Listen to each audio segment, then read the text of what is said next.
Donc, dans la vidéo précédente, nous avons trouvé le discriminant égal à moins 12, inférieur à 0. La racine du discriminant égal à moins 2. Donne-moi une marque, s'il te plaît. Pour ceux qui ne savent pas comment on a trouvé ça, on sait que le c'est 1i au carré. Alors, on le laisse là pour le moment. 12 correspond à 4 fois 3. 4, c'est 2 au carré. Donc, on aura racine de 12, ça fait c'est racine de 4 fois 3. Donc, c'est racine de 2 au carré fois 3. Donc, plus qu'ils sont au carré, ils peuvent sortir. Ça fait 2 racine de 3. En complétant le i, donc on a i, 2 racines de 3. Parce qu'on a mis un i ici. Alors, nous on ne met plus le moins. Alors, il y a une erreur là, on ne met plus le moins.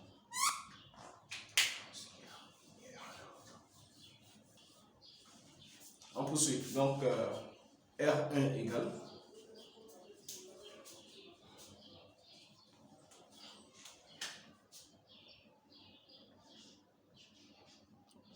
moins B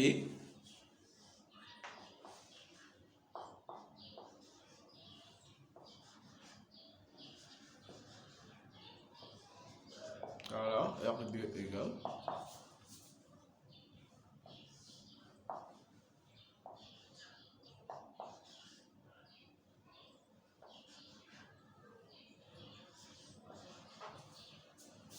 OK. Donc, tu remplaces les éléments R1 égale là.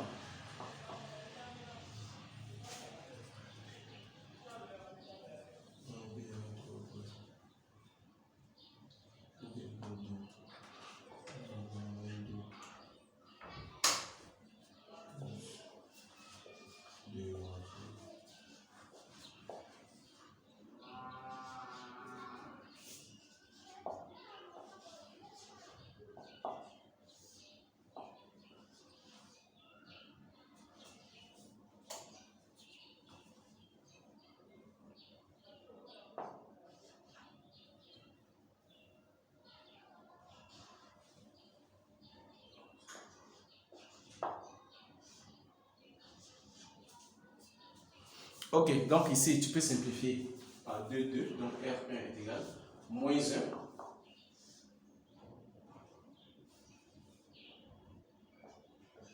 plus racine de 3i. Mais i racine de 3. Voilà, c'est préférable de mettre i racine de 3. Quoi de mieux? Ici, on simplifie.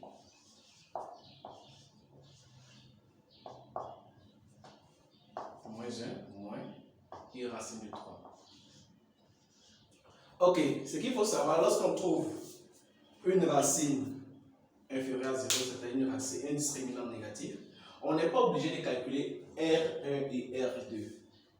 On aura, disons, une solution R de la forme R égale à, vous remarquez qu'on trouve toujours la même partie entière, c'est-à-dire la partie entière, moins 2. Ici, c'est plus, ici, c'est moins. Donc, c'est plus ou moins i racine de 3.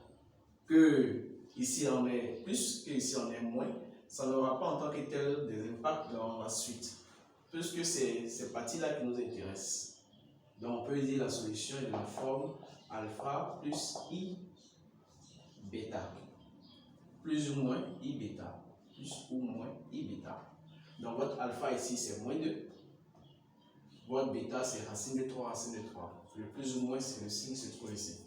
Donc, on poursuit. Je vais compléter encore. Lorsque la racine est inférieure à 0, la solution n'a pas besoin d'effacer.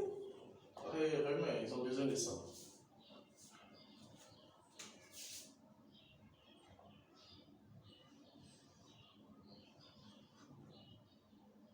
Alors, R est égal à alpha, puisqu'on va utiliser ça dessus, pardon. I bêta. Ok, donc ici, lorsqu'il en a une racine négative, un discriminant négatif, on va prendre la solution y égale à.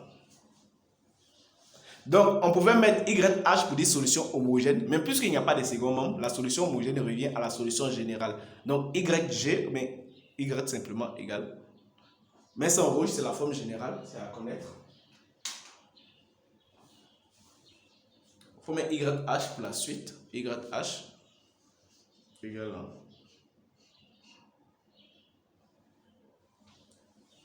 Expo alpha X. Ouvre des crochets. C1. Voilà, C1. Cosinus bêta X. Une parenthèse, bêta X. Plus C2.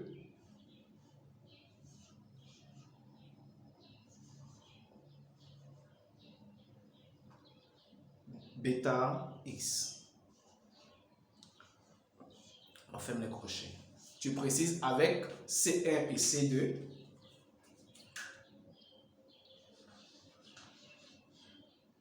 Appartiennent à R.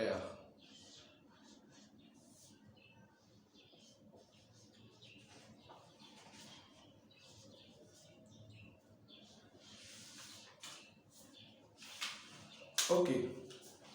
Donc, ici, on peut le voir. Lorsque vous avez un discriminant négatif, il faut savoir que la forme générale de la solution homogène est de la forme Expo alpha X. C1 représente des coefficients ou des constantes.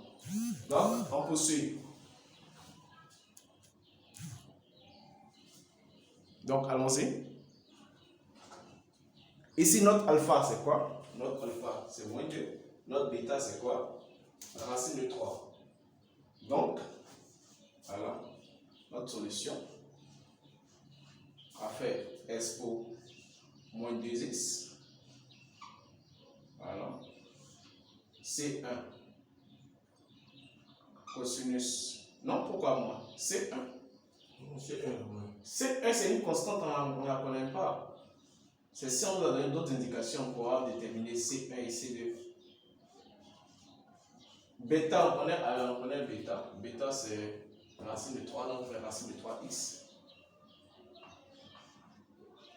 Décale un peu sur le côté. Plus C2 sinus racine de 3x. Alors, tu encadres, c'est le résultat. On s'arrête là, puisque c'est une équation sans segment.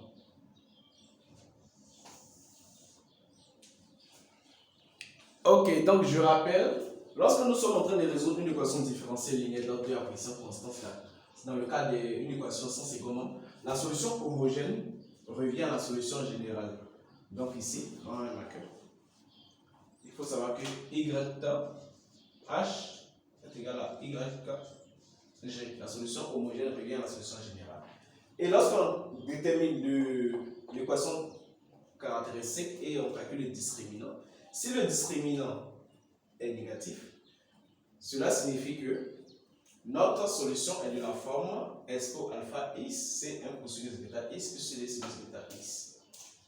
Telle que la solution, c'est-à-dire les racines des équations caractéristiques, soit de la forme alpha plus ou moins i bêta.